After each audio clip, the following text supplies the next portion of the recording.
Library and Raise are sponsoring this evening's event. It actually, the library came to us, the Prevention Council, and said, you know, there's an awful lot in the news. People are really talking about the problem with heroin. I know that there was a program in the southern part of the county. Can we bring a program to the central part of the county here in Saratoga Springs? And we were very happy to do so. And so we're very pleased that they invited us to do this. And we have, Robin Lyle has taken a big part in organizing. Those of you that don't know Robin, she's our community outreach coordinator at the Prevention Council. And so we put together tonight what I believe is going to be an excellent panel to speak about what is the problem with heroin in our community. What's the problem? How does one get treatment?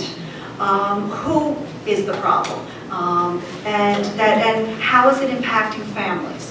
And then we will also be hearing about how do we prevent this problem. That's us, the Prevention Council. What do we need to do to prevent things and to deal with things immediately, and how do we long-term come up with some solutions?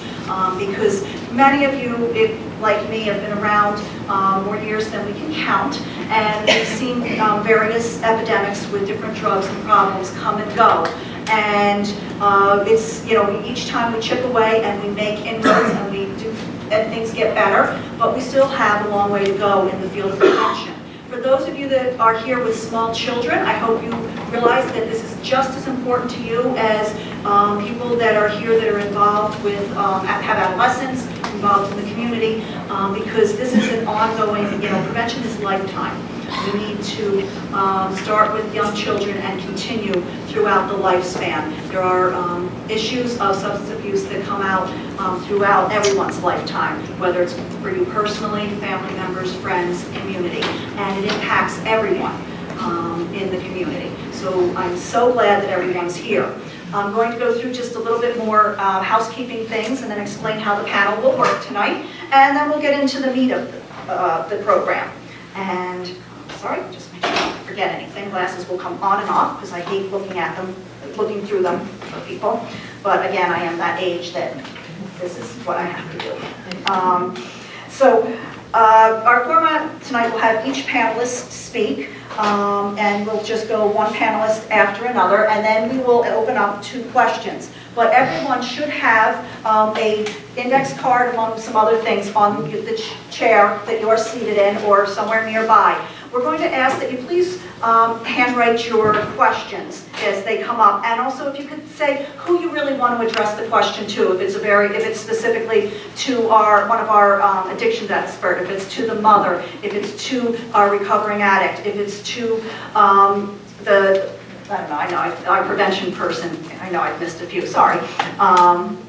Whoever would be the most pertinent person, or if it is more general. Also going to ask that you try to keep your questions as best you can to something that is would be a general question that would be of importance to everyone in the audience.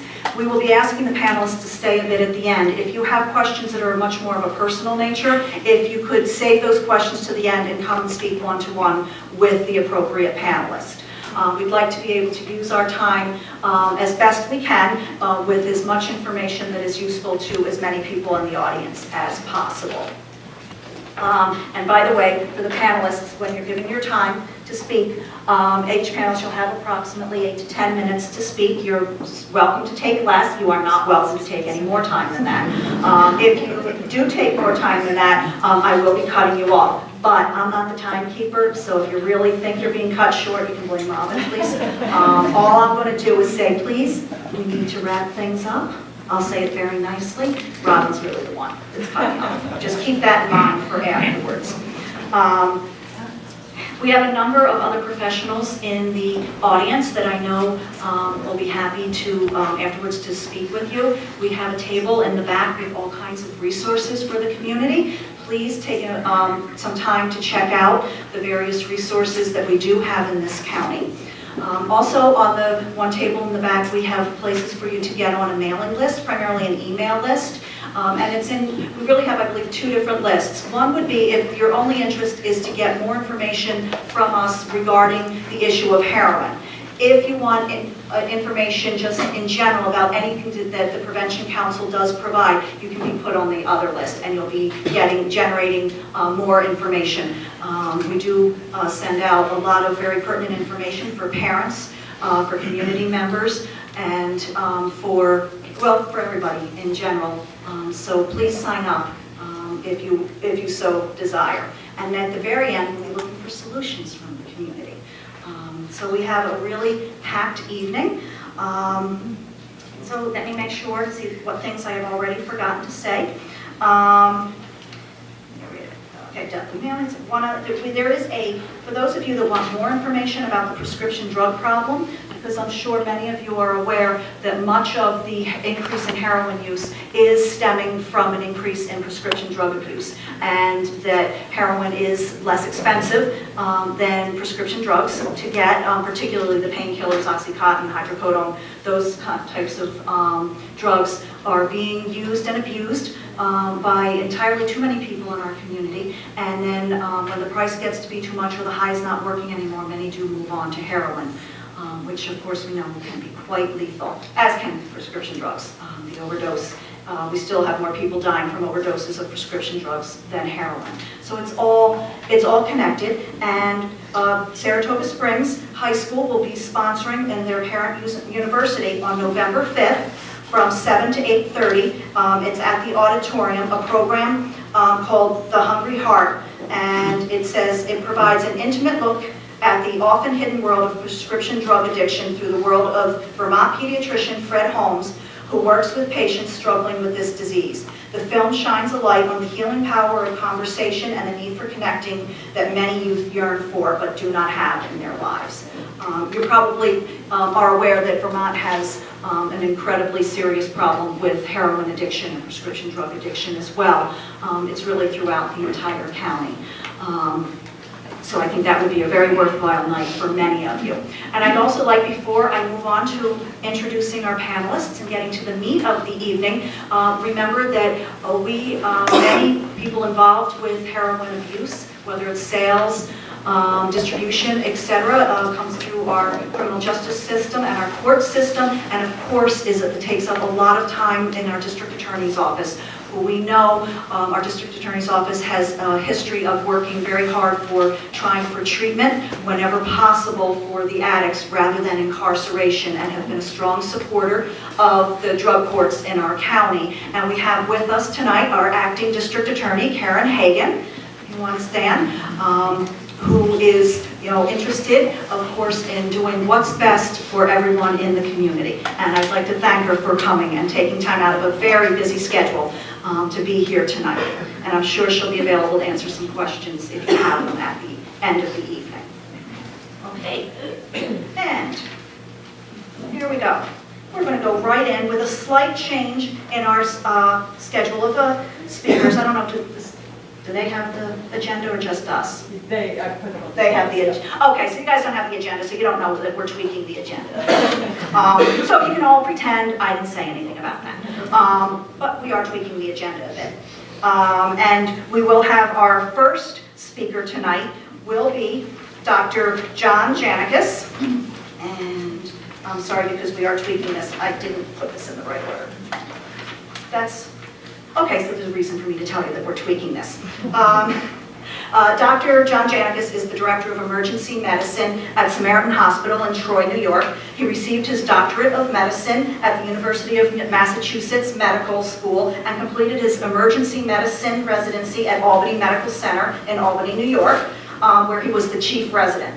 He's board certified in emergency medicine, and he also serves as the medical director and vice chairman of the board of directors for Clifton Park Half Moon EMS. So he has strong connections to the Saratoga community, and I had the opportunity to hear him speak at another panel, and I was incredibly impressed with his grasp of the problem and his ability to get the information out to everyone. So Dr. Janicus.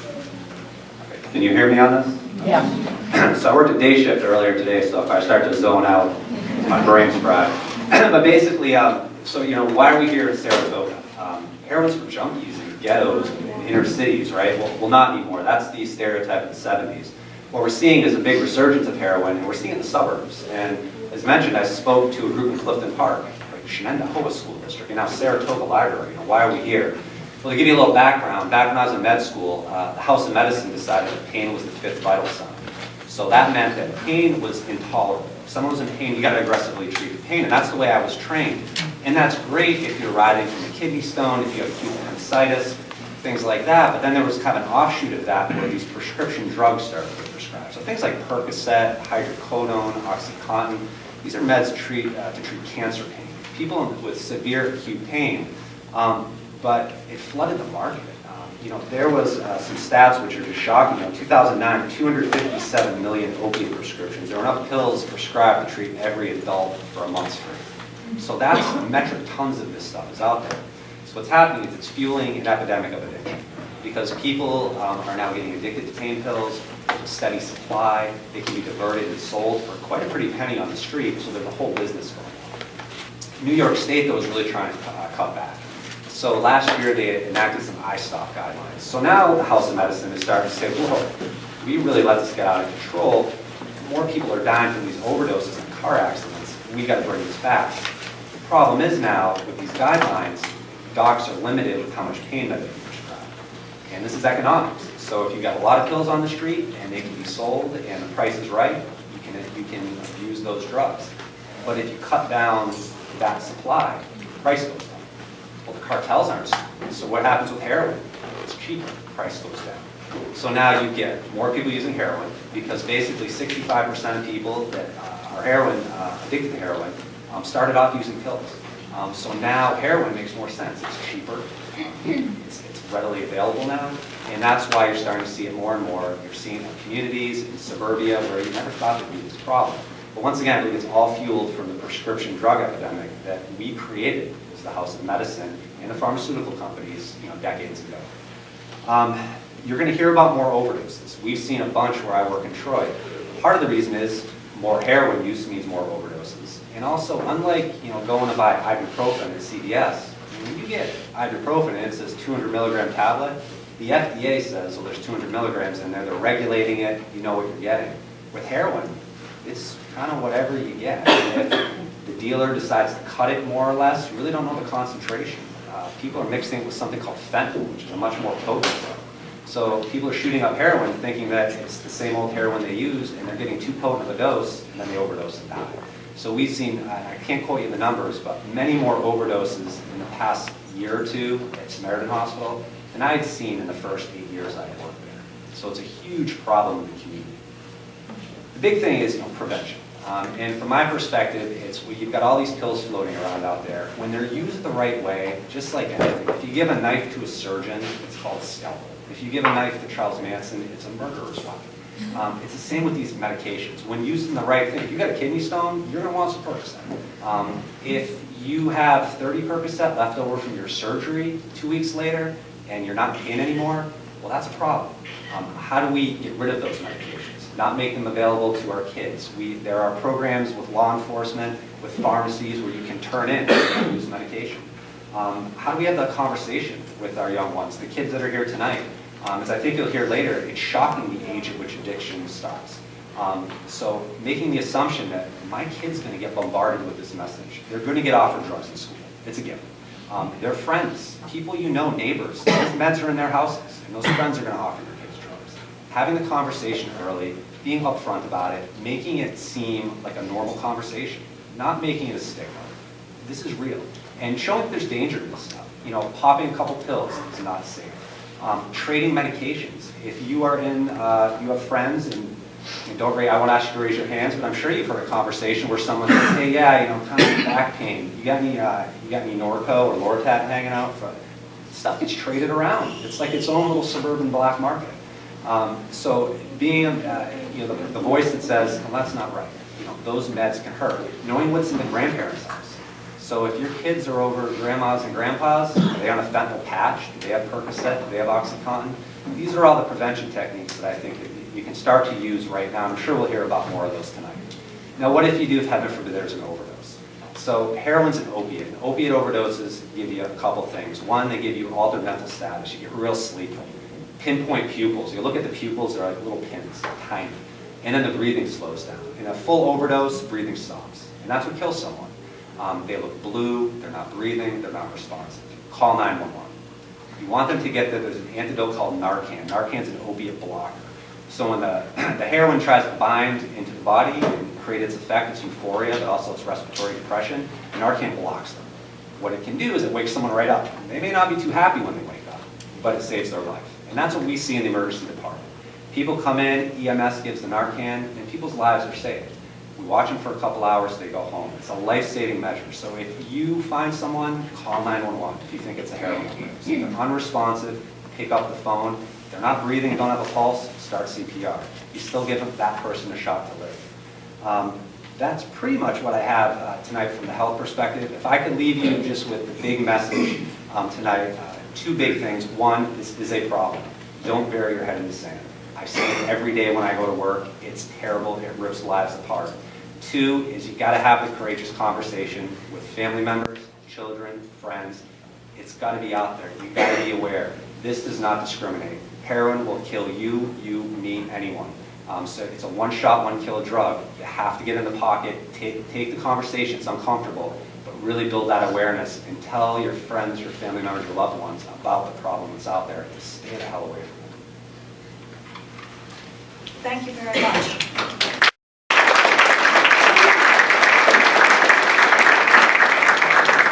And for those of you that are interested in Narcan, there is a Narcan training primarily for family, friends, people that maybe know someone who is using heroin on how to administer Narcan. And the sign up is in the on the back if you're interested in that training. It's happening at the Prevention Council offices. Next. On the 28th. 28th, a week from Monday. I believe you have that information. Excuse me, Pat, I have one on November 6th in Saratoga County Mental Health as well. If you can Wonderful. read that one. Thank you. That's great.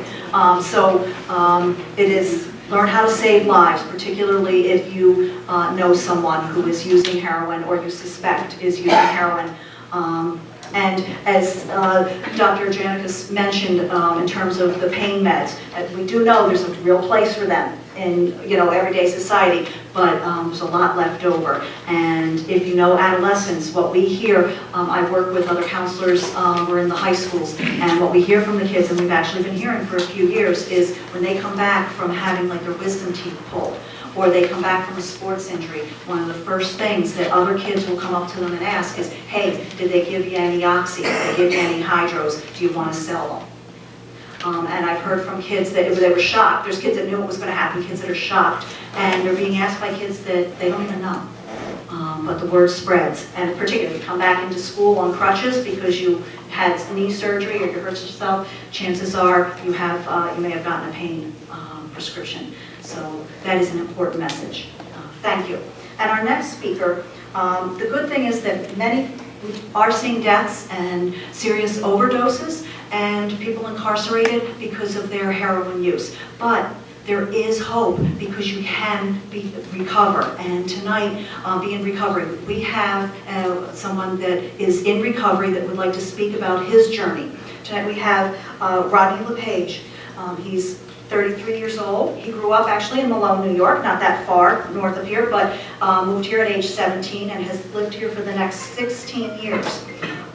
He had, in that 33 years of his life, about 20 years of substance abuse, 10 of which were primarily opiate use. He's now maintained long-term abstinence since March 18th, 2012. Congratulations, Rodney.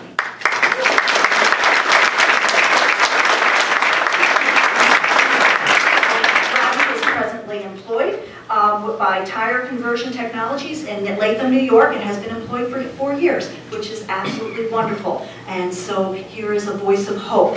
Rodney. Hello. I'm a little nervous too. I'm definitely not a professional, so just don't get your hopes up. I can stand up here today and own my truth. I didn't have a rough life growing up. I grew up in a real small town, way up north near Canada, like she said, Malone. you know, I came from a loving home, there was no shortage of love. I wasn't exposed to drug use or drunkards or anything. You know, I don't think I've ever seen my parents drink or drug or anything. But, you know, by age 10, I was offered marijuana for the first time. And, you know, and I tried it. And I liked it. And, you know, and then I tried alcohol. And I would say by about age 12, I was, you know, a daily marijuana smoker and a binge drinker on the weekends. You know, I was still good in school. I was a 3-sport player, great academics, got good grades, could go to any college. I started out, after I graduated, I went to Clarkson University, and that's probably where my my drug use really took off. You know, I was really curious and wanted to try these different things. You know, I noticed when I was taking part in this, I had a lot more friends, or so I thought. I think I was about 19 when I tried hydrocodones, actually. The first time I tried opiates, and I loved it. You know, I didn't have any cares, no worries. You know, I was completely calm, and everything was okay. And actually, I remember the first time I tried those hydrocodones, and I woke up the next morning and I was still under the influence, and I was trying to drive to work. And I remember falling asleep at a stoplight, and as I fell asleep, a police officer was driving by and pulled me over, and you know, asked me if I was had anything to drink, and I'm like, it's 8 o'clock in the morning, you know? And they're like, well, there's a store up here, I suggest you get yourself a cup of coffee. And, you know, and they let me go. And I guess, you know, things progressed, and eventually the cost of maintaining my, you know, addiction became, you know, quite costly. And that's when I started, I guess you could say, sales, but more or less I would, you know, help friends procure their supply, and in return I would be able to, you know, receive more for myself. And eventually the prescription pills became not enough, and heroin, like the doctor said, was cheaper, and you know, and I turned to that. So I'd like to, you know, say that it's not like I woke up one day and was like, I want to shoot heroin. It was definitely a progression, and you know, and I probably used heroin for a few years before I even tried hypodermic use. It was, you know, I sniffed it. So, trying to think here, time. Let me fast forward a little bit. Toward the end, you know, it broke me down. I physically needed it so bad that it compromised all my morals and integrity and values. I was a liar, a cheat, a thief. I was ostracized from my family, I'm a big family person, so to take my family away or to walk away from my family, well, there's a huge pull, you know. I was homeless. I was extremely dirty. I think I went months without showering. I was living in a vehicle that was unregistered and uninsured, and I didn't have a license. And I was destitute, and I needed help. And I tried to get help. And during that time, there wasn't a detox that would take me in, because they said that heroin withdrawal isn't life-threatening. And so there was no detox that I could get into. And, you know, I fought really hard to find a place that would take me. I eventually did get into a treatment program. I was in treatment for first 6 months was an all-day thing. And then after that, for another year of like once or twice a week meeting with someone. But what I'd like to talk about too is the hope and the recovery. Because I definitely didn't have any hope. It took me to dark places where I didn't want to kill myself, but you know, I didn't really want to live. You know, I would mix up a shot that would possibly kill me, but if it didn't, I knew it would feel really good. And that's where I was at. Today, I have all my family in my life. I have a nephew whose birthday party is coming up. He's turning 2, and he hasn't ever had to see me under the influence. I took a vacation for the first time last August with 20 members of my family. We went down to the beach in Ocean City, Maryland. It was great. I do things today. It took me a while in the recovery process to find out, you know, what I could do, what things was I going to enjoy doing. And I took up hiking in the Adirondacks. I climbed 30 mountains this year. You know, and I'm a better friend, I'm a better son, I'm a better brother. Life is just a lot better today, and I would not trade it for anything. Some days are easier than others. I mean, I still have to live life just like everyone else. I still have bills and I still have to work. But the difference is today, you know, I feel everything, and I don't run from it. I think that's about all I have to say, though. Thank you.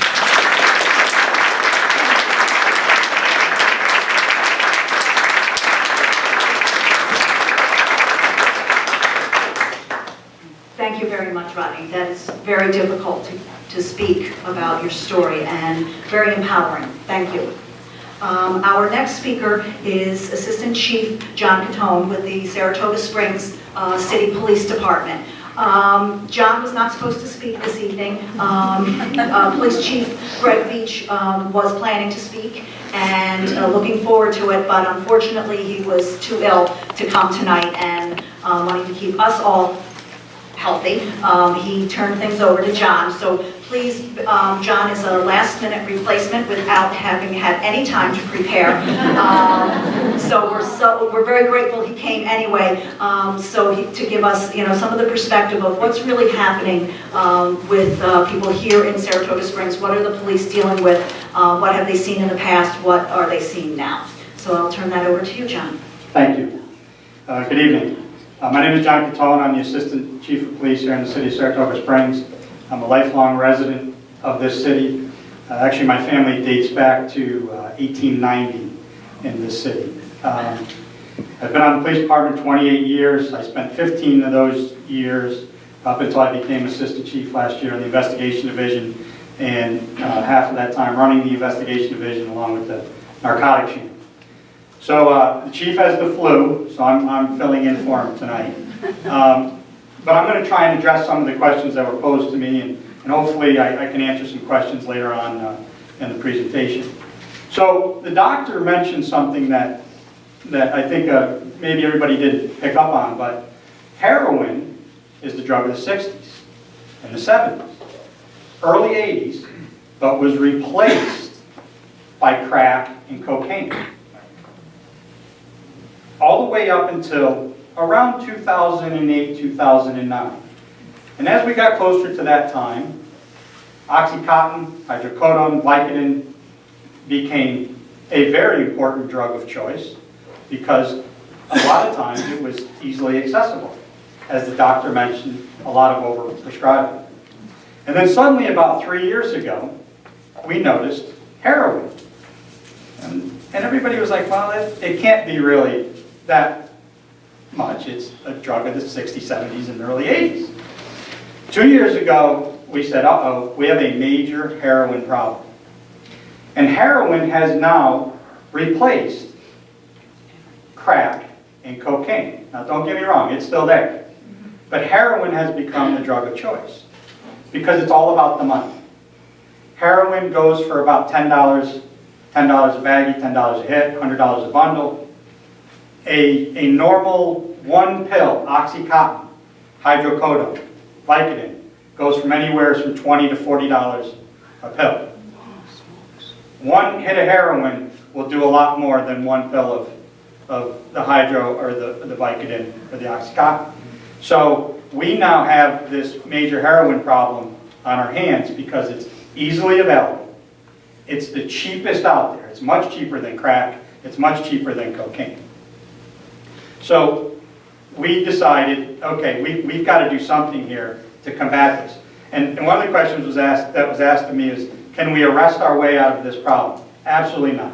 You can't arrest your way out of any problem. I don't care if it's DWIs, burglaries, sexual assaults, whatever it is. You cannot do that. You have to educate. You have to attack the drug cartels, the drug dealers. You have to educate. You have to put recovery programs in place for people who become addicted to the heroin. And on the law enforcement side, I bet all of you think that we share information and can share information and we have all of those tools readily available like they do on TV. That's the farthest thing from the truth. Okay? We don't. We haven't until about the last year, when finally our agency, the state police, and the sheriff's department got together with the DEA, and we all started working together. And it has made a huge dent on our ability to combat the heroin problem in this county. Now, is it a big problem? Yes. It's a big problem statewide. It's a big problem nationally. But from the law enforcement perspective, we're on a path where we're team-oriented now. Instead of the individual agencies that used to, try and do their thing, hey, we have the same drug dealers that they have in the town of Milton, the town of Wilton, or any place else around here. And in Albany, and it's coming from Albany and Schenectady. And it comes from Poughkeepsie and Kingston into Albany and Schenectady in New York City. You work up that 87 corridor, and that's how it gets here. And it comes out of New Jersey, and it comes out of California. It doesn't matter where it is, it comes from everywhere. So, as a group, we've decided to combat this together as a team. And it's actually paying off great dividends for us in terms of sharing information and being able to attack some of the bigger dealers. And the good thing with the DEA is they have all kinds of resources. And one of the big resources they have is we can attack the money side.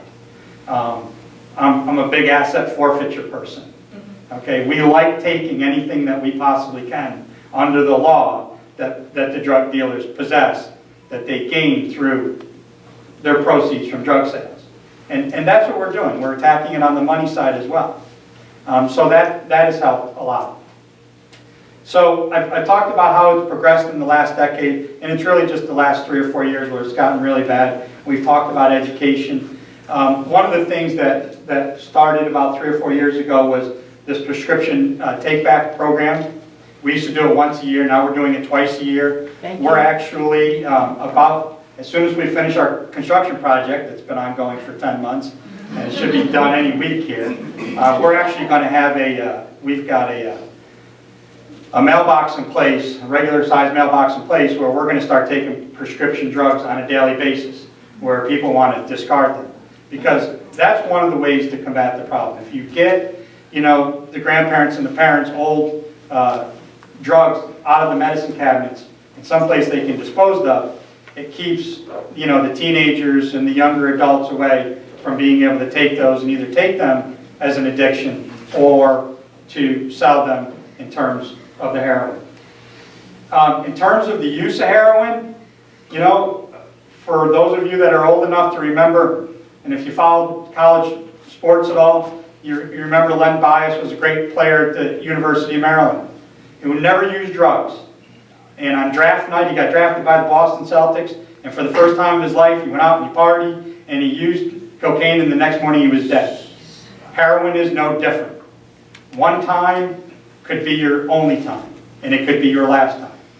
So it's a very scary thing, and we're doing everything that we can to not just combat it from a law enforcement standpoint, but to educate to make places available for people to drop off, old prescriptions and stuff like that. We appreciate the public's help. If you know of houses or locations where there's dealing going on, we have a tip line. We appreciate your help. If you go on our website, we have a tips address on our website. You may not hear back from us, especially if you don't want to hear back from us, but don't think we're not doing anything about it. I tell people, just because you called today, that doesn't mean we can make an arrest tomorrow. There is a lot of work that goes into this. From a cost standpoint, I can honestly tell you it is costing us tens and tens and tens of thousands of dollars in just overtime alone to combat these problems. We have a saying that, when are we going out to make the next buy or knock off the next deal or whatever? We're on drug dealer time. It'd be nice if the drug dealers worked, Monday through Friday, 8 to 4, 4 to 12. That'd be great. But they don't. For whatever reason, they think 2 in the morning is important, or all of a sudden at 7 o'clock at night they decide, hey, I want to go out and sell a bundle of heroin. And all of a sudden we're scrambling people from all over the place out of our drug unit to deal with this. So from a financial standpoint, it costs a lot of money from us, for us to enforce. I think that's, about all I've got. I'm sure everybody else is going to cover a lot of things, and I'll be happy to answer some questions when the time is right. Thank you.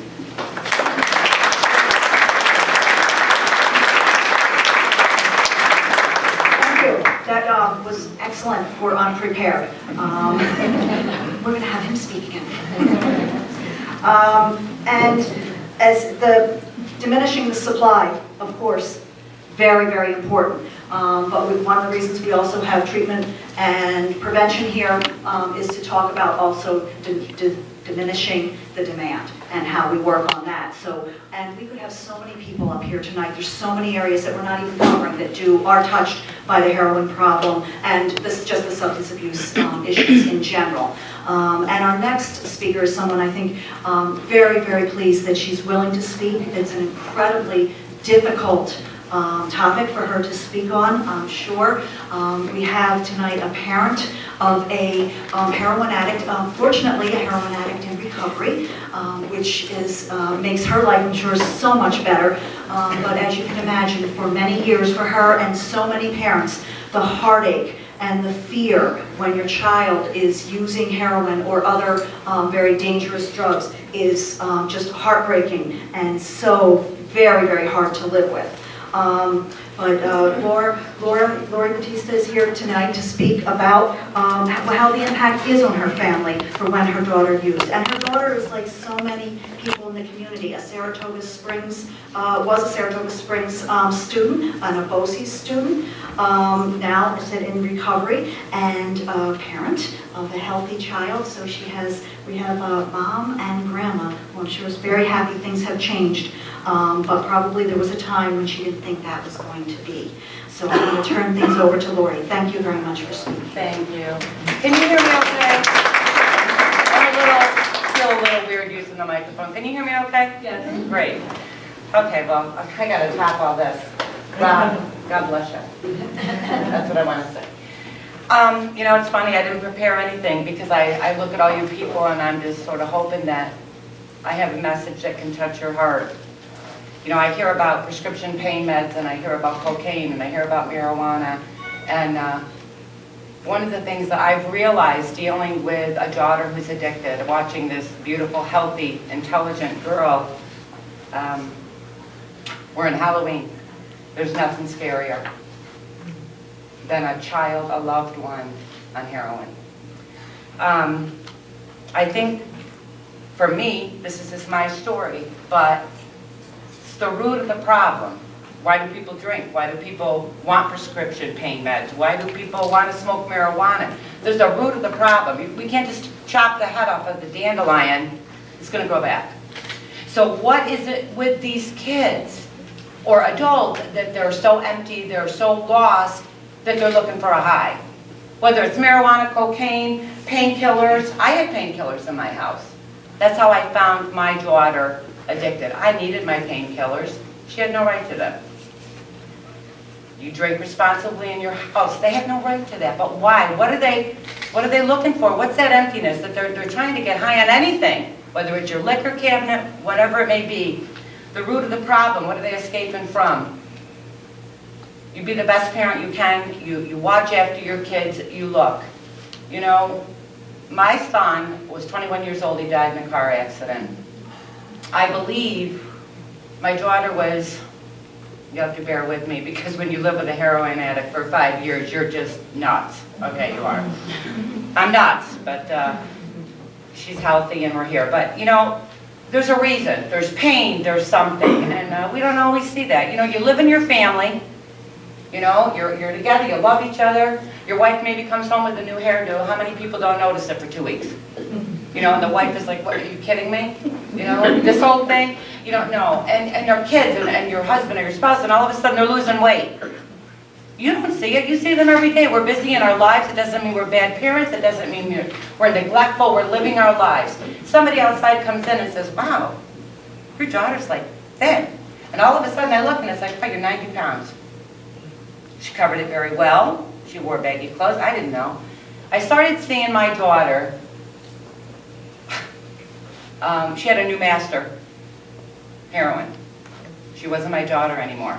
When I say that, don't mistake that identification for not loving her. I loved her so much, I enabled her. I recommend, before I even say another word, get help for yourselves first. This is a case where you as a parent put the oxygen mask on first, because you look at this child who all of a sudden is sleepy all the time, she's very thin, all of a sudden she's anxious, she's mean, she's on the phone, she's frantic all the time. Always got to be somewhere. Her purse, maybe backpack, whatever, always with them. Don't go near it. Your child will all of a sudden be very protective of their room, of their things. They're sleeping a lot. And you know, that's still your child, so you're like, well, you know, maybe she's going through a bad time, or because your kid's not going to do heroin. Not your daughter, not your son. They are, and you don't always see it. I went to Gina's work one time when she was using, and I still didn't know she was using. I knew something was wrong. But you know, the blinders are on because my kid's a good kid. I'm a good mom. Couldn't be her, like Rob would say, well, wasn't my parent. It's not going to be that. She couldn't even keep herself awake in the car. And the people at work are rolling their eyes at me, and she says, just, you know, I got a migraine. You know, I laid her down. You know, geez, maybe I should give her some Motrin or something because this poor child is sick. Well, she played this for a long time. During the time that I was on pain medication, but my daughter she did steal my pain medication, but she'd been stealing drugs and masking her pain way before this. And I remember coming home and getting a pain prescription filled, and you know, little things are missing. You know, little things around your house are missing. Maybe $20 here and there, maybe you know, a piece of jewelry, and you're saying to yourself, well, you know, geez, I guess I must have lost that, because your kids aren't going to steal from you, right? Your loved one's not going to steal from you because they're good. Well, they're no longer your child. If you're dealing with a child that's an addict right now, a loved one that's an addict, let me tell you straight across the board, that's not your loved one. They serve a new master. Heroin is no respecter of persons. It comes to kill you, destroy you. Those kids, I watched a beautiful, healthy girl turn into somebody I never knew, living on the streets. Some people may tell you, you need to throw them out. You need to throw your kids out. I'm going to tell you, you do whatever is right for you, because although the addiction, in my opinion, is killing them, each situation, each individual is different. Because this one started because they were addicted to painkillers. This one started because they buried a brother or a sister. This one started, you see what I'm saying? Are you following me? So you have to do what's best for you. But get yourself some help, because you don't want to see it. We spent more time wanting Gina to be well. You can't want your addicted child to be well more than they do. So I was on the phone to St. Pete's, I was on the phone to St. Mary's, I was on the phone everywhere. My husband took her one time and we found out and drove her to Pennsylvania. I had her put in Saratoga mental health because let's face it, if somebody's shooting heroin into their vein or their neck or their eye, they've got some emotional issues going on. Right or wrong? They do. I know I'm losing my train of thought here, so somebody help me. Where was I? Connie, where was I? You're doing fine. You know, it's just the bottom line is they have to want it more. And I think that's where you need help as a person that loves your child because you don't know what to do. Because all of a sudden you realize, I lost every piece of jewelry I owned. My wedding ring, my son's crucifix, the one that I took off his neck before I buried him. They don't care anymore. They do not care. They cannot care. All they want is that drug. I had Gina put into, I had an order of pickup, issue of pickup from a doctor. Put in Saratoga, mental health, she escaped. Yeah, she escaped. She climbed the wall and escaped. And I'm living in fear that this girl, who's not my daughter anymore, is going to come home again with a knife, and she's going to threaten her brother or threaten me. So I'm trying to prepare everybody, do not engage with her, call the police, do whatever. Walk upstairs, she's like, hi. I'm talking, you got to be kidding me, poltergeist. I was scared to death of my own daughter. She said, well, they couldn't keep me in there. That's it. They can't keep you in there. You can go to St. Mary's, you can go to St. Pete's, until that person is broken enough to say, I need help. She lived on the street, she lived on tents, dirty, stealing. I would drive down the road and see her walking down the street filthy. You know, we finally at one point did throw my daughter out, and I don't know what was worse for me, because I'm still worried. You know, I buried one child, I'm probably going to bury another one. It was easier to bury a child in a car accident than to watch your child kill themselves. They're going to kill themselves, they know it. Went in her room, poked myself with a dirty needle. Needles all over, heroin bags all over. I used to search her purse and find, you know, so they're smart, because they're so smart and they want that addict. And let me tell you, there is no more determination if they could only channel that, because they're going to get that drug no matter what. I used to search her purse, and in her makeup, you know the makeup today, ladies, that you turn it, and there's a little pocket underneath there? I never knew that. So my daughter would say, here you go ahead and search it. But she had hid it. They will hide it from you the best they can, but they can't hide this. Right? I'm tired, leave me alone. It's a terrible thing. My daughter had, I finally had my daughter arrested. I had plenty of reason to. It broke my heart. I had dreams for my daughter. This was not it. Her living on the street. Personal things that I just can't say in respect for her as my daughter. The pain that she went through. And she had a baby. And she was in jail when she was pregnant. The baby was born addicted to methadone. My daughter was on over 250 milligrams of methadone, and they kept upping her and upping her and upping her.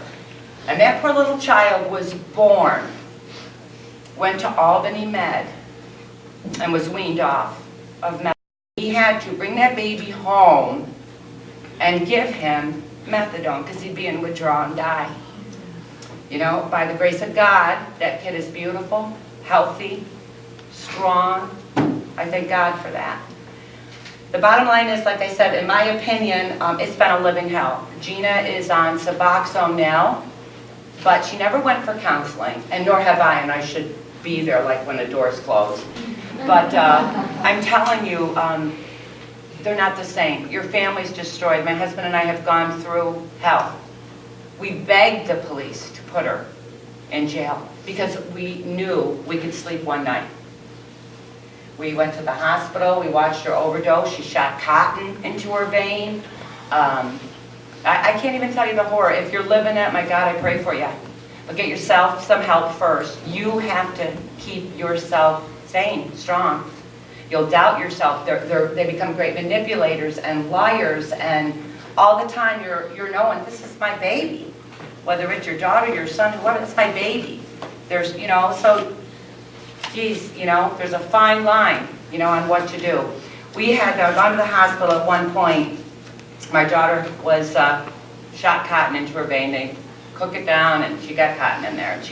And we took her over there, and my husband and I were thinking about, I'm so glad we never threw her out. It was hard for us. It was 5 years of hell, but, we didn't throw her out. And we saw this man there, and he said he had thrown his son out about 2 weeks later, and he had just got back from the funeral. See, the bottom line is, they'll shoot it across from your bedroom when you're sleeping, and they'll shoot it on the street. It's a terrible drug. In my opinion, we have to get to the root of the problem first before we can help these kids. And we have to let them know the heroin addicts will chase that very first high, which they'll never get again. And it will destroy them. It is the worst evil I've ever seen, and it takes their very soul. So, I'm still here. The hope is I'm still here. It's hard. She's still here. She has a beautiful son. There's restoration that's begun in their lives. And that's about it. I mean, I encourage you, to keep your eyes open. And it could be your baby girl or baby boy, your straight A student, your wonderful spouse. Like I said, it doesn't care. Heroin is not good. And once it's gotcha, it's gotcha. So God bless you if you're going through it. And I don't, want to ramble anymore. So that's all I have to say. Thank you.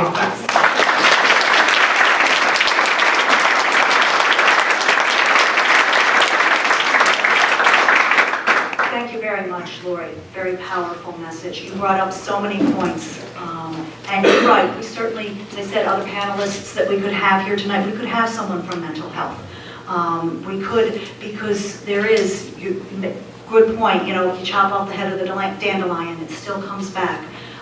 There's a lot more than just stopping the use, though that starts to the healing. But there's so much more as to why they ever pick up to begin with. And I know one piece that so many families go through is that you go through it in isolation. We don't talk about the fact that our children are addicted. We don't talk about the fact that our children have mental health issues, not the same way we do with other issues. If your child has ends up hospitalized tonight because of pneumonia, your neighbors you say, oh my gosh, my son's in the hospital. Your neighbors are there, your friends are there, your family is there. They're making meals. They're making sure your other children, if you have them, are getting where they need to be. They're mowing your lawn. They're sitting with you. They're talking to you. If you can even say to these people, my child is in the hospital, she overdosed. My child attempted suicide last night. If you even say it, people walk away. It's my hope that sometime in the very near future, I'd love to see us treat addiction, treat mental illness the same way we treat other physical illnesses. And I will say other physical illnesses because they are. They are all physical illnesses. Some are illnesses of the brain. Others are, illnesses of your kidneys, your liver, your stomach. But they're all your lungs. They're all illnesses. And someday I hope that we can treat parents who have addicted children the same way we treat parents who have other critically ill children, and be there for them, be there to help, and be there to find the solutions.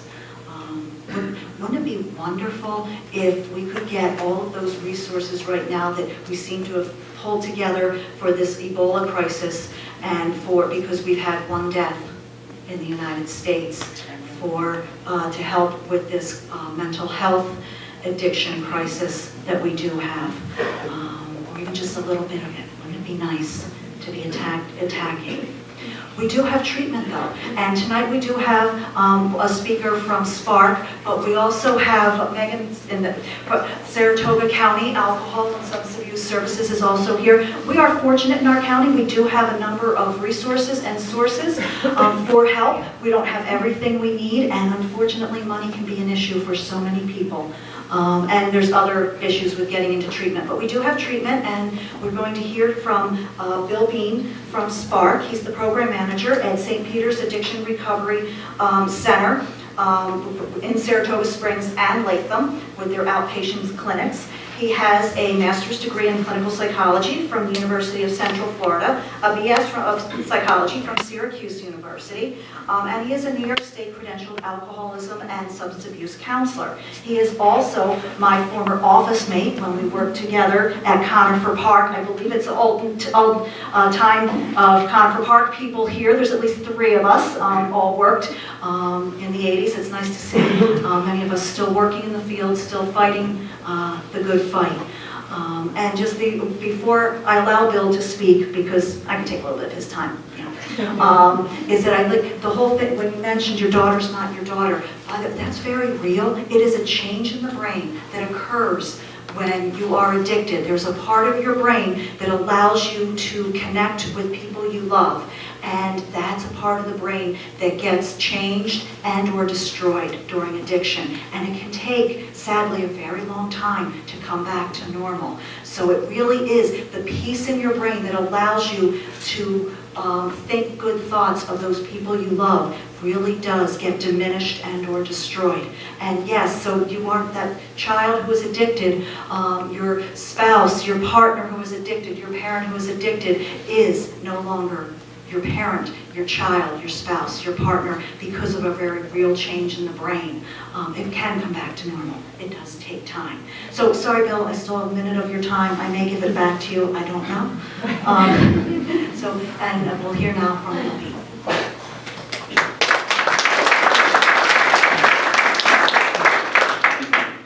Can you hear me? Yep. Is this working? Yeah. Is this working? Better. When, in the beginning, Patty made it very clear that there was 8 minutes to be had, and she wasn't looking at anybody but me. She was referring to me, because I will talk until 12:30. But thank you, Patty, very much. We did share office time. She was just as controlling with the time.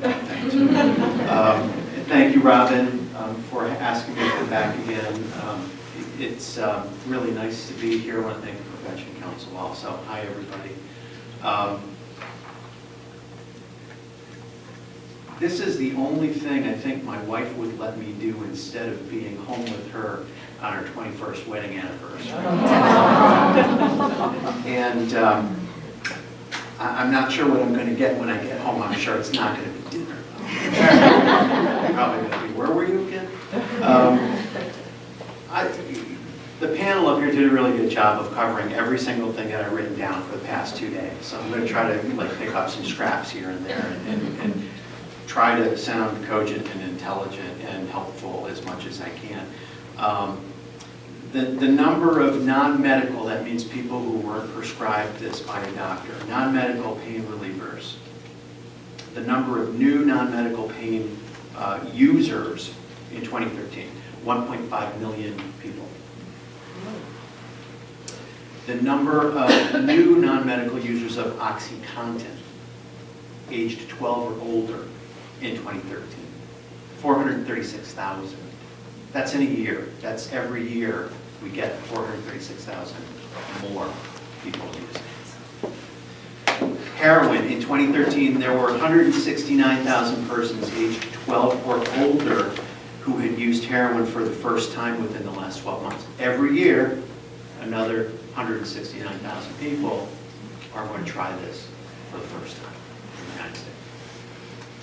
And the average age of onset is about 25 years. 23 for OxyContin and some of the pills, 24, 25 for the heroin, on average. Okay, but the population size that they're measuring is between the ages of 12 and about 55, 56 years old. Okay. What does that mean? 4.2 million persons aged 12 or older have experimented with heroin at this point in their lives, at some point in their lives. Okay? What was that again? 4.2 million persons aged 12 or older have experimented with heroin at some point in their lives. That's a pretty big number when you think about it. It's a lot of people.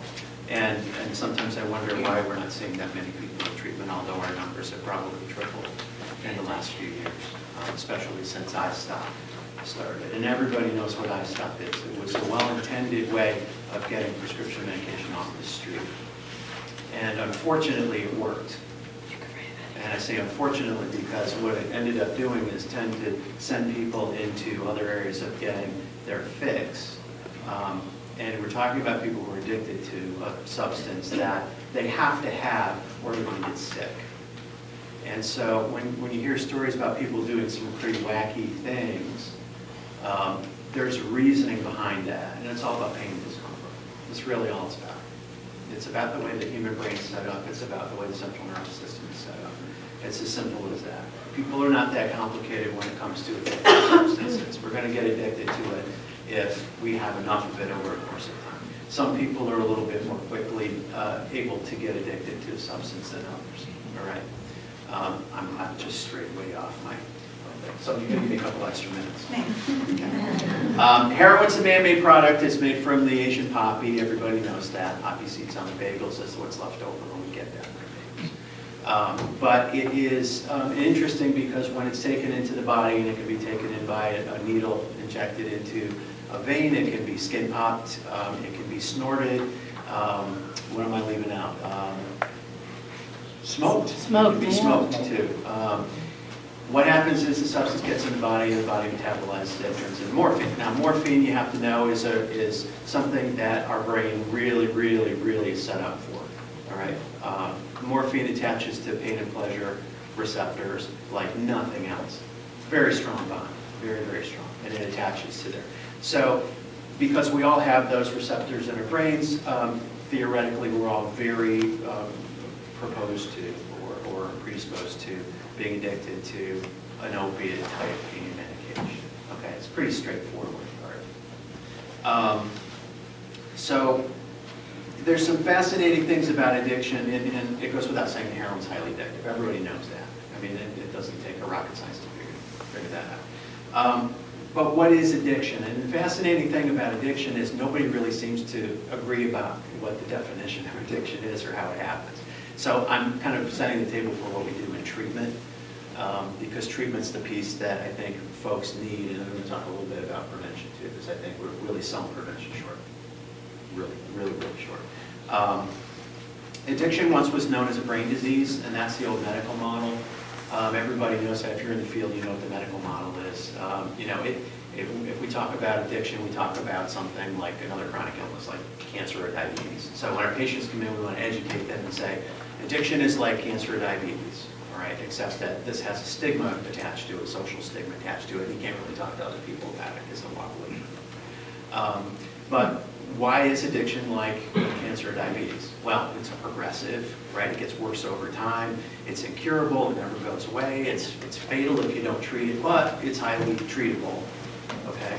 And one of the things that all of these other diseases have in common is there's relapse. There's a relapse portion of this because it's a chronic disease, and a lot of people don't understand that piece, and that's one of the things you really have to understand. This disease doesn't go away once you get it. And some people even coming into treatment for treatment don't understand that piece. That this doesn't go away. It's chronic, we'll always have it. So what do? We manage it with medication. They can't hear you in the back. Is that why you raised your hand? Okay, thank you. I thought you were asking a question already, and I didn't have the answer. So we have to do some education with our patients about. I'm ready. You should never have sat beside me. She's so good for me. So you know that disease model, that medical model, the brain disease kind of thing, it was one of the ways that we treated addiction throughout the years. And it works. That whole model works really well. And doctors can treat with medication, and there's pharmacology involved, and that's all great. But we left a couple other dimensions of this disease out.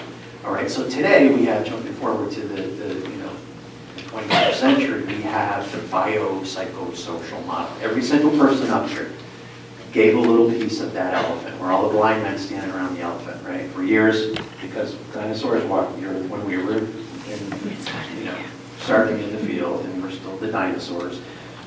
We saw the medical piece of this disease.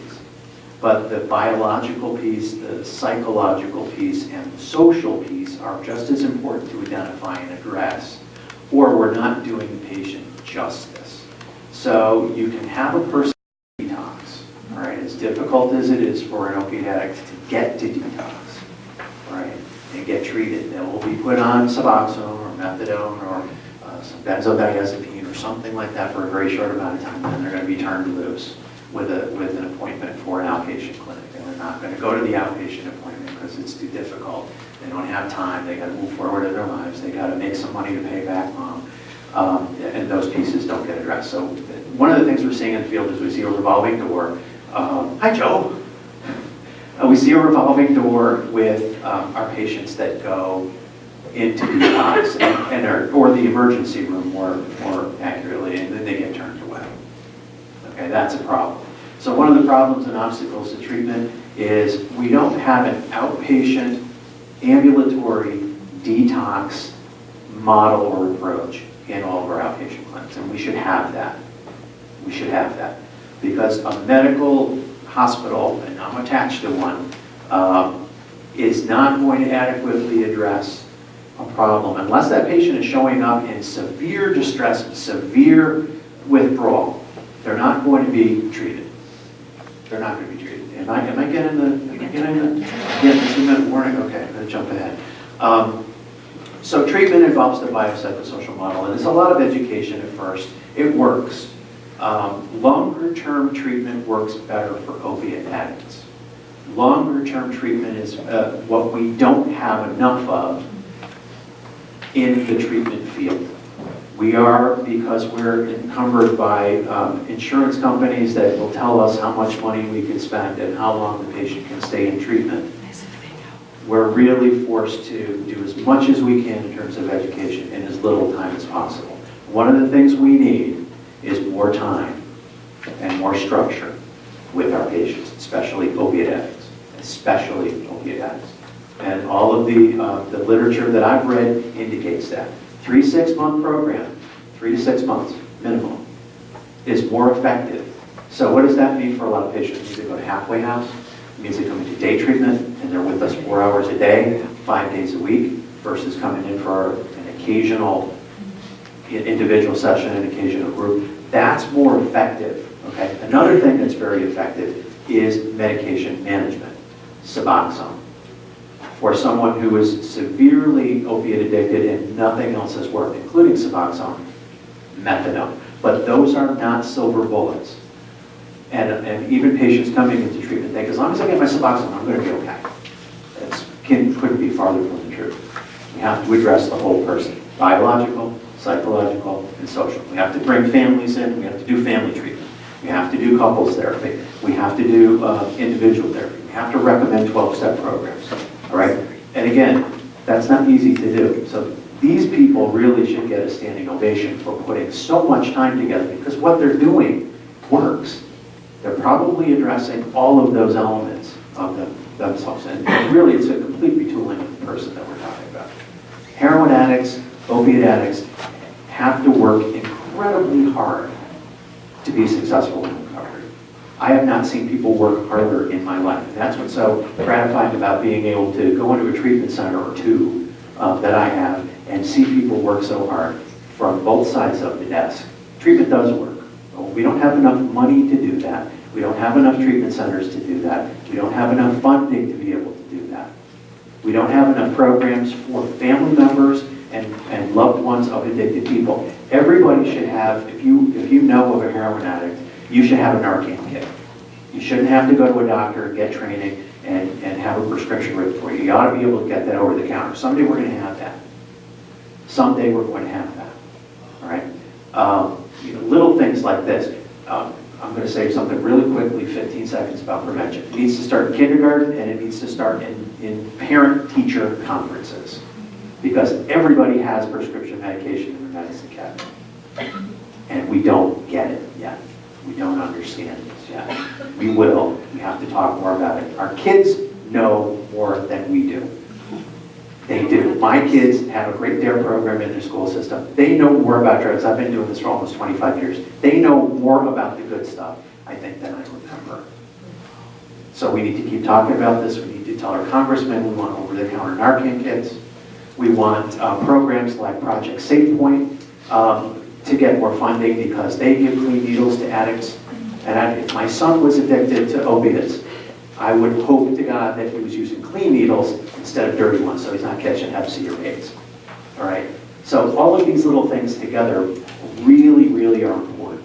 And everything that everybody said up here is so true. And I see it every day. I'm so happy that you came out. You know, we would ask you to kind of spread the word and keep talking about this. I know most of you are probably in the field or you know, family member, but don't stop talking about this. We need to do more of this. This is good stuff. Thank you.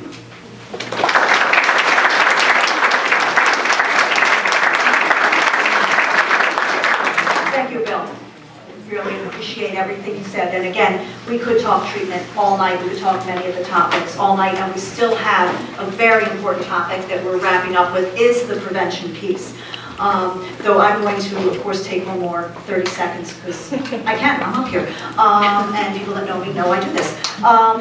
But very quickly, as Bill said, back to that stigma piece. As he said, we need, you need 3 to 6 months for treatment. If you have, again, if your family member has cancer and you're told they need 3 to 6 months of radiation, chemo, and everybody stops and everybody does what needs to happen. We don't say you should have a job anyway. You know, what are you doing? Get back to work, get back to your schedule, get back. We stop, we do what we have to do to make that family member, that friend, that loved one healthy. We support them, we're there for them, and we allow them to be in treatment for 3 months, 6 months, a year, whatever it takes. We don't say, oh no, we can't help you anymore because, you should be on your own again. We wait until the doctors say, you can be on your own again. You're ready. And that's what we need, I think, from treatment also. We need to be able to have in place something that allows people, the addicts, to get the treatment they need, the adequate treatment and the length of time they need, and not push them out the door. So thank you for bringing that up, Bill. It's very important. We need to really treat this illness the way we treat other illnesses. And now we have with us our final panelist tonight, who is with the Prevention Council, and Jen Woods is here to speak prevention. What do we do? Bill was right, you start young, but you keep the conversation going. Jen has worked for the Prevention Council for several years. She's now the coordinator of the Community Coalition for Family Wellness, which is a group committed to reducing teen drug use in the South Glens Falls area. She has extensive experience with the data collection and implementing evidence-based prevention programs and developing trainings for parents and professionals. Her background includes a comprehensive understanding of how prevention works and what steps communities must take to provide a safe and healthy environment for children and teens. And she has her master's degree in social work from Albany. And so I will now turn everything over to Jen. Let's find out, what do we need to do to prevent this problem now and in the future. Hey, good evening, and thank you all very much. I know we've sat here for quite a while this evening. We've heard a lot of great information so far. I'm going to keep my remarks relatively brief, but there are a few points that I want to make sure that we get across and that we continue to get across. When we talk about prevention, when we talk about trying to keep our kids safe and healthy, it's all about reducing the risks. It's all about protecting our young people from some of the dangers that are out there in society.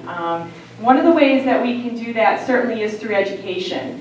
And I've heard that come up a lot in the last 6 to 12 months as we've talked about the issues around heroin. We need to educate people. People need to understand this. But as a prevention professional, I actually very rarely talk about heroin. It's not, I can't even say that I'm very well versed in it. I know some of the background on heroin abuse, but in terms of looking at prevention, we have to go back to the root of the problem. We have to find out where it's starting. How is this happening? And we often look to folks in the recovery field for assistance with this. We listen to their stories. We hear about how they've come to the point that they're at in their life. And a lot of it goes back to certainly early drug use at an early age, around maybe 11, 12, 13, if not younger. And we also look very closely at the substances they're using at that point.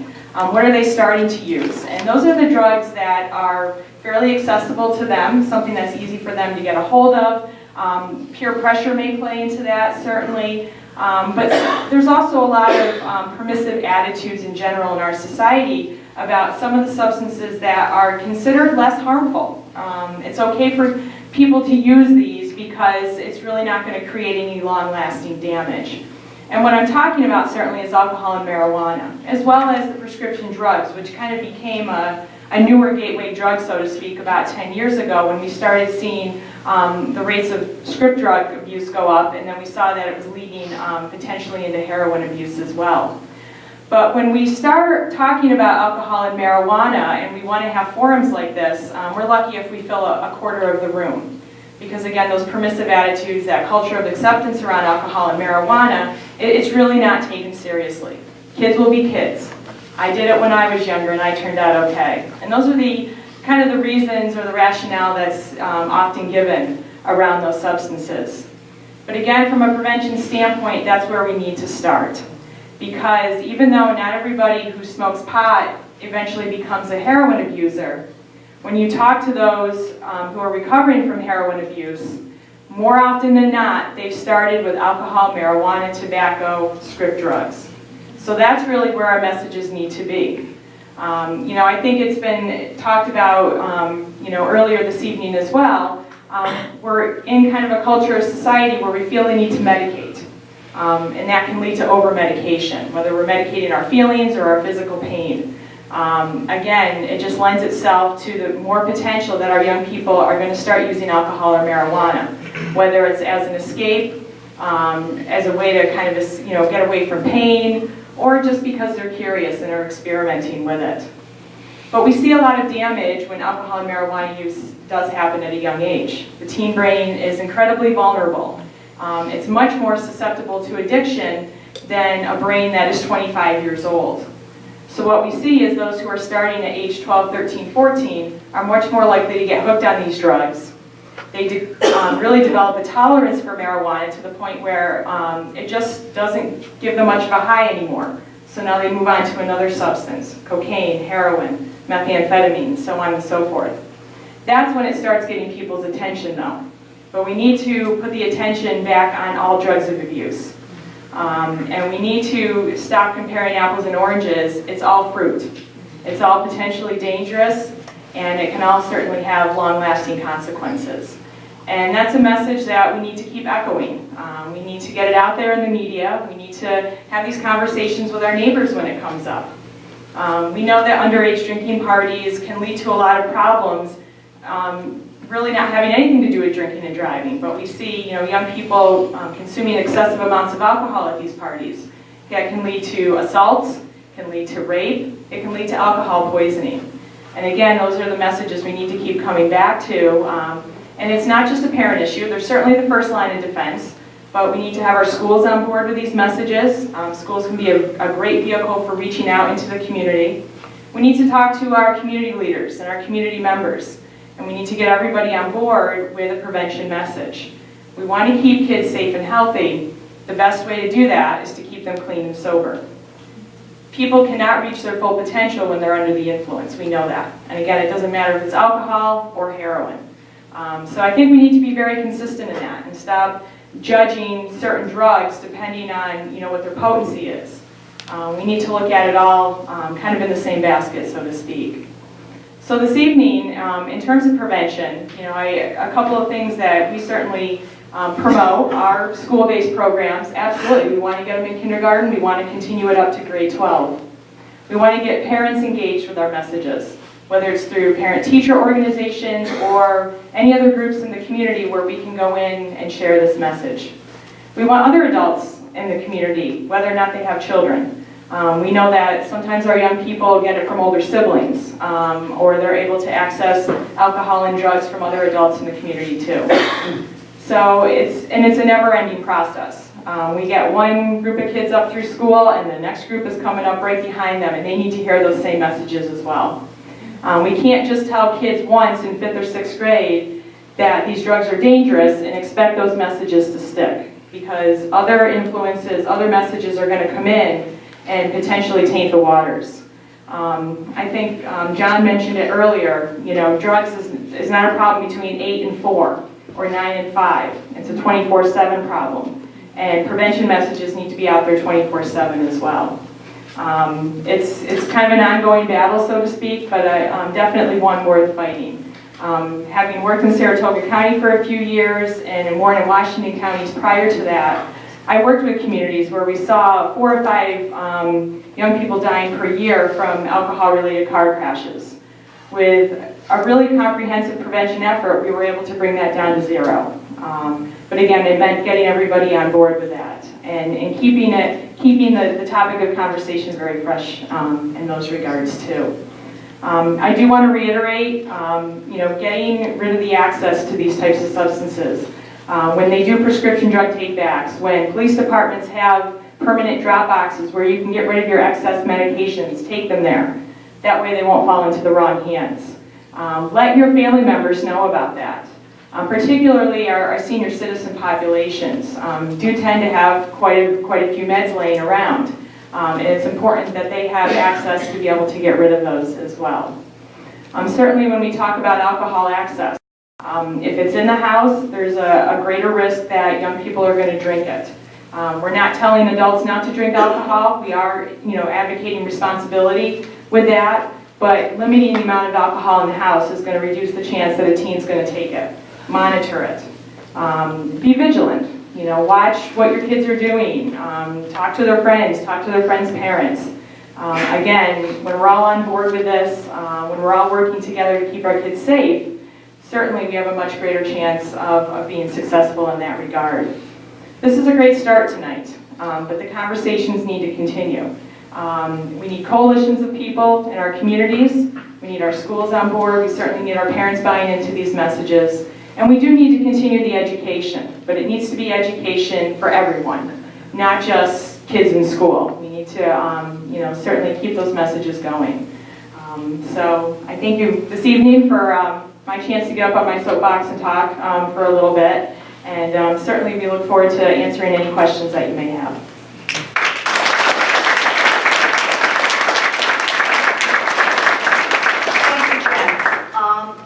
As you can see, there's a lot of, many issues and a lot of different ways to remedy the issues and to work on the issues. There's no one simple answer. Wouldn't that be great if there was? But there isn't. But it does start with prevention. It starts with early intervention, and it starts with treatment. It starts with supporting our families, and it starts with understanding the addiction process and the use. And I think Jen made a big point. We have to look at all substances, not just one, because all kids start differently, different reasons, and with different drugs, but they all start somewhere. And we want the more we can prevent that, look at why they're using, the greater the entire community can be. But it is a community issue. It's not simply the school issue. It's not simply a parent issue. We're all impacted by this issue. I think the panelists did an excellent job tonight, and if you have questions, if you've written them out, could you please finish writing it out, and if you could bring them to the center, just pass them down to the center, and we'll collect the questions, and we'll do a bit of a Q&A. Also, there's, you know, I'm glad Jen brought out the point that, you know, sometimes we want to say, oh, this drug isn't so bad, it's not as bad as that drug, instead of saying, you know, they're all drugs, and they all have the potential of abuse. 1 in 6 adolescents that use marijuana are going to become addicted to marijuana. 1 in 6. That's too many, I'm sure, to everybody. 1 in 6. So yeah, 5 may not, and a lot of times we focus on the 5 that don't and forget that the 1 that does has some pretty horrific consequences. And that's with a drug that many people think is not so bad. Thank you. So we're ready now for the Q&A. So let's see. Put my glasses on. And let's see. Okay, I bet you we can get through most of these. One question is, and I think this is probably for either Lori or Rodney. Oh, look at that. Hopefully, okay, we'll hope to get through most of them. Some of them might be the same. Just looking back, what were some of the signs of the heroin use that you wish that you knew about, the ones you know now that you wish you knew about and would be helpful? What should parents, what should teachers, what should friends be looking? That would be Lori or Rodney? Anybody? I mean, I thought that Lori did a great job, discussing the signs that she picked up on. I went through all those symptoms myself. I dropped a lot of weight. I was 30 pounds lighter than I am now. I think I weighed about 130 pounds as a grown man. That's not much. That's a weight I would love to be. You'll notice them very secretive, very defensive. In normal conversations, they don't, they feel like they're being attacked. Groggy all the time, tired, lots of headaches, lots of sleeping. When they're in withdrawal, you'll see full-blown anger outbursts. Like I said, my daughter used to hide or keep her possessions really close. What are you doing in my room? Don't touch my stuff. You'll see the weight loss and, stuff like that, but they are very cranky, and, you were an addict, you were addicted, you could pull the wool over their eyes. Another thing, though, things that I was once extremely interested in, like things I was passionate about, just fell by the wayside. I no longer wanted to engage the family or, be involved in sports or, do a lot of the things that I had to relearn, actually, what it is that I like to do. Those things just take a back seat. Okay. Can I ask Rodney a follow-up question? Looking back, Rodney, when you were feeling that way, what would have been a response by somebody that might have helped you to get through that in a better way? Whether it was family member or, teacher, somebody trusted, noticing these things. Was there any kind of approach that might have helped to steer you differently back then?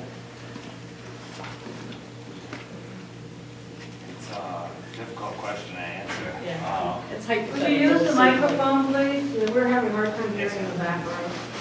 The question was, could you Well, the question I asked is, looking back, can Rodney think of an approach by a loved one or a caring person that might have helped direct him differently? Or if you observed the same thing in a loved one now, how would you approach them? Well, I can say, as far as how I would approach a loved one, I was sharing with this gentleman right before we got started that actually just recently, about a month ago, I was up visiting my brother in Plattsburgh, and I had met a few of his friends, and one of the people whose acquaintance I had met was struggling with, his brother was an addict, and he was locked up in prison and has a few kids, and it's been brutal for this gentleman to deal with. It's the whole family's been affected by it, and and after he was sharing all this with me, it hit home because I was that brother, and the best thing that I could talk to him about was he had talked about going to visit his brother in prison and just flying off the deep end and why doesn't he get it and stuff like that, and the best thing I can tell him is this seems to be causing you a lot of grief. You're losing sleep over this. You're flying off the deep end. Don't you think that maybe you should try and get some help for yourself before you can be of any help, you know? So that's one thing I would consider, you know, I would really advocate people, you know, getting help for themselves before they're trying to help someone else. You know, you need to be really in a good place before you can really help someone else. So that's one big thing.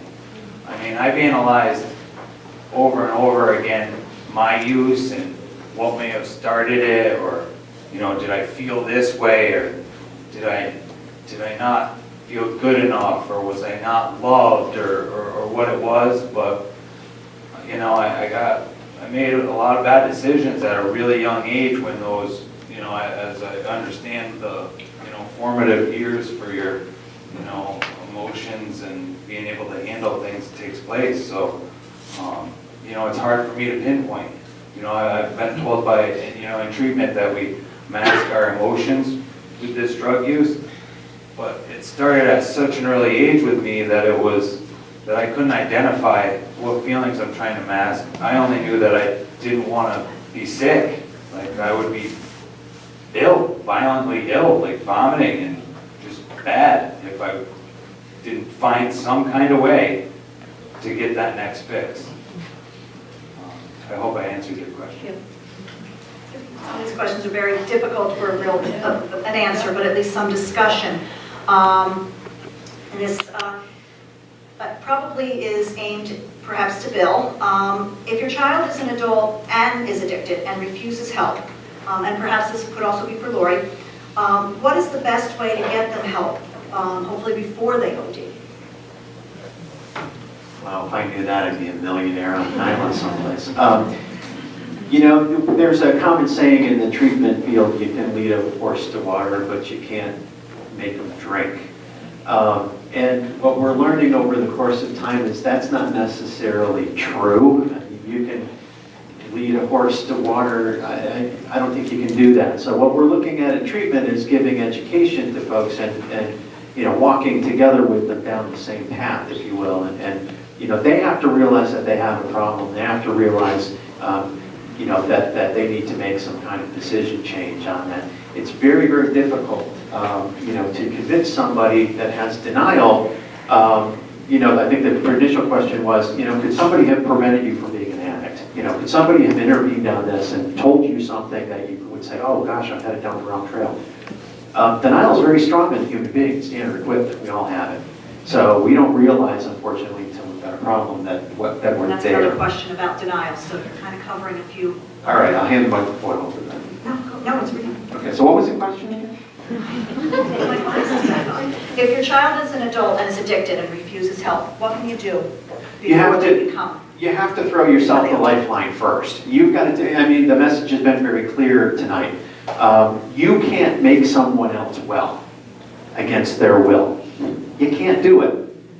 If we could do it, we'd have people, you know, camping out at our door. It's just not, it's not the way it is. So, you know, if you have a loved one, you can share your care and concern with them, and then you have to take care of yourself. If you've got a person in your house that's stealing your stuff, you need to make a decision whether or not you need to do something to make your house safe. That's all there is. And again, I'm talking about pain and discomfort. That's all the treatment is about, is realizing that life is all about pain and discomfort and how we deal with it. And we have to take care of ourselves first. Family members need to take care of themselves first. So the hardest decision a parent could ever make would be that decision to turn their loved one out in hopes that they will experience enough pain and discomfort to make their own decision. And you think about it, and that makes perfect sense. But when you put emotions involved in love and caring, it tends to get very clouded. That's where we come in treatment. We can help get through that stuff and help a family member realize that there's some options there and some hope. But there's no easy answer to this. It's going to be very difficult. Okay, this is an easy question then for everybody to chime in with what you know. I'll do this relatively easy, but I think important for particularly parents and those working with kids to know, youth and young adults, what are some of the slang terms that are being used right now for heroin? Well, dope is definitely the most common thing. Still Dope dope, is okay. not marijuana. Right. Yeah. That is not the case. Dope is definitely heroin. You know, Because we know they use the different terms They- to hide it. They do. Some of it is referred to as black tar. That's one of the terms that has been used a lot. And like Rodney said, dope, that is not marijuana. Marijuana is marijuana. I don't think anybody's ever been afraid to call it marijuana. But when they start saying dope or black tar or stuff like that, normally they're referring to heroin. you know, just to actually chime off from what he was saying. The black tar actually is a, you know, it looks like black tar and it's heroin and it's primarily found on the West Coast. I've actually never seen it in this, you know, up and down the East Coast where I've traveled and procured, you know, heroin. It's commonly a brown powder. It comes from, you know, a different part of the world. So like the black tar is generally in like California and it's coming up from Mexico, and the, you know, brown powder that we're seeing here is coming from Afghanistan through various other routes, and that's what you're looking at. But it's dope, and then once you're involved in that, you know, you're going to come up with different terms, and people are all going to have different things that they call it so that they don't have to say heroin on the phone. Right. You know? So it could be called anything, like, hey, I need a couple of pens because I'm running out of ink, or, you know, like. So that's going to depend Do you on have any Pop-Tarts? who you're buying from. You know? Okay. I mean, it could be anything. So perhaps what a parent might key into is your child constantly on the phone asking to buy things or borrow things that you're wondering why. I don't know, but that, Yeah, another thing to excuse me is, I mean, a lot of people don't even probably know what heroin looks like. I mean, you're hearing all this, but I mean, my daughter did have black tar. Yeah, I mean, it's here. Everything, the worst of the worst is here, people. It's here. And heroin is in little wax paper, okay? Little tiny squares of wax paper, okay? If you start finding, you know the little rubber bands that your kids would use for braces? Okay, those hold bundles together. Okay, now a careless user, which they're all going to be careless because they're out there, you're going to start seeing little rubber bands. That's something that just came to my mind to let you know. These little tiny rubber bands, you got no braces, where are they coming from? You know, and all these bundles of wax paper are stamped. Okay, some may say, you know, hell or best fire. And usually, each dealer stamps their own brand, okay? Now, my daughter got a lot of her heroin from Schenectady. I'm not down in Schenectady, I'm just telling you. But it is in Saratoga now. I mean, it's more prevalent. You know, but I mean, a lot of people may not even know what to be looking for. You know, so that's another thing, because those little rubber bands are going to be all over your kids' rooms. Needles, you can get at CVS. You don't have to have a prescription to get needles. You just walk into CVS and buy needles. You know, so you're gonna, I mean, they don't have a hard time getting them. And a lot of dealers sell to the kids pre-filled. Pre-filled. They're pre-filled. They, you know, honestly, I'm gonna tell you this. You're not gonna believe this, but they will deliver. It's like calling for Pizza Hut. These people call up and they'll put it in your yard. They'll put it in your mailbox. Your kids never even have to leave the house to get heroin, because these dealers will bring it right to them. That's something else I just thought I'd throw in well, there. it's a big money maker. Absolutely. You know, go if your customers can't come to you, I guess you go to your customers. There's some good books, articles, websites to look at. I read a great one called Drug Dealer for a Day. It was a Chicago economist who basically infiltrated, he was asked, and he was Pakistani. So he blended in, there wasn't much of a threat to get into basically a housing project in Chicago. And he was able to observe the drug trade, and they are a business. They are set up like a Fortune 500 company, and they market the stamps.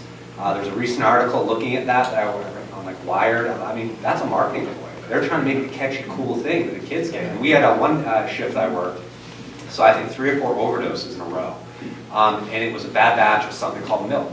And sure enough, the way we knew that was there was a piece of paper stamped milk, and that was the brand that they were using. But they are trying to put the cool little design, it's catchy, do whatever they can to market this to whoever they can.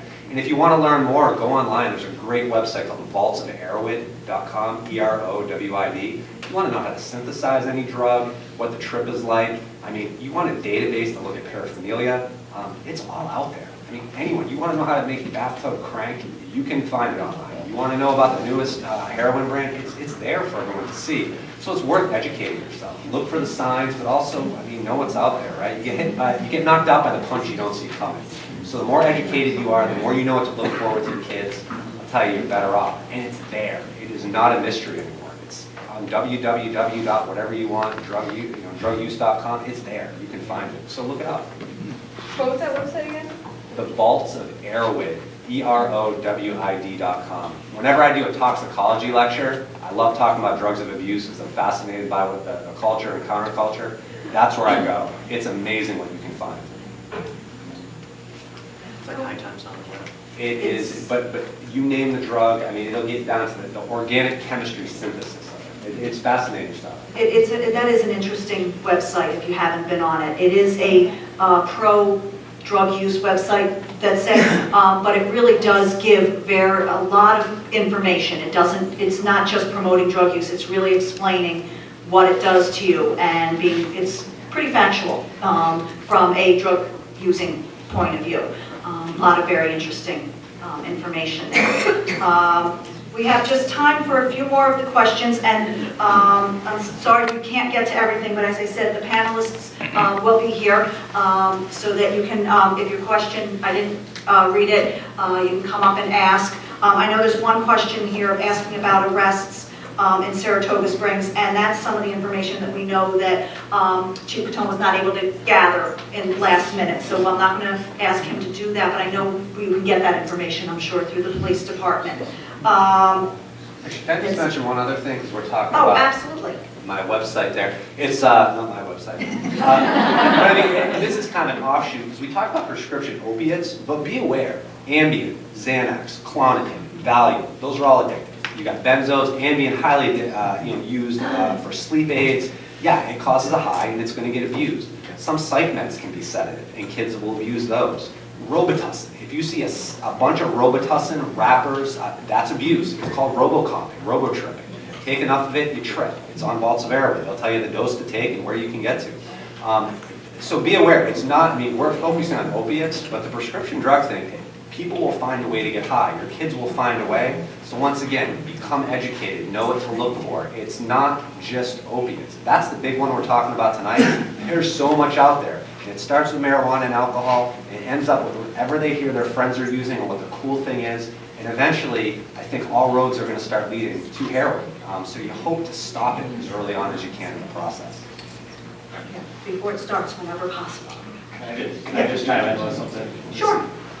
I'd really like to, just put out there for a minute. I know it was mentioned about the stigma, and I believe that stigma that's attached to addiction and, whatever it may be. I think that really prevents people from getting help, from wanting to get help, because they don't want that label and that stigma. And it's a stigma that, I'm going to have to deal with for probably the rest of my life. About a year or two ago, I had some dental work done, and I had a tooth infection, and I didn't have any insurance at the time, and it was like really painful, and I was trying to take Tylenol and fight it, and that doesn't cure an infection. And eventually I went to an urgent care, and the doctor had some information on me, and he was talking down to me and getting really upset at me, and he thought I was pill seeking. And I got irate, and I was like, listen, I never asked you for painkillers, and painkillers don't cure an infection. I need antibiotics, can I get some antibiotics? And so he eventually wrote me a prescription for antibiotics, and then he's like, do you need something for the pain? Really? Like, did I get this? So, but the, that stigma prevents, I think, a lot of people from even wanting to get help, because then they're labeled with that. Thanks. Okay, and as I said, we want to kind of wrap up, and one more thing I want to talk to you about, but this bringing up the stigma, because that is such a huge piece of getting the help and talking about it and being able, I'm sure people didn't come tonight because they don't want anyone to think that, they have any family member connected to heroin, which is unfortunate. But we do have another showing of the documentary, The Anonymous People. It's going to be, let me read this correct, next Monday from 7 to 9 at the High Rock Saratoga Hilton down the road, 534 Broadway. It's whatever. I'm sure this is on the back if you want more information. The Anonymous People is an incredible documentary talking about the stigma and bringing addiction and people in recovery out into the forefront, talking about it, that this is who I am, this is the disease that I have, and I am working for it, and I am doing well.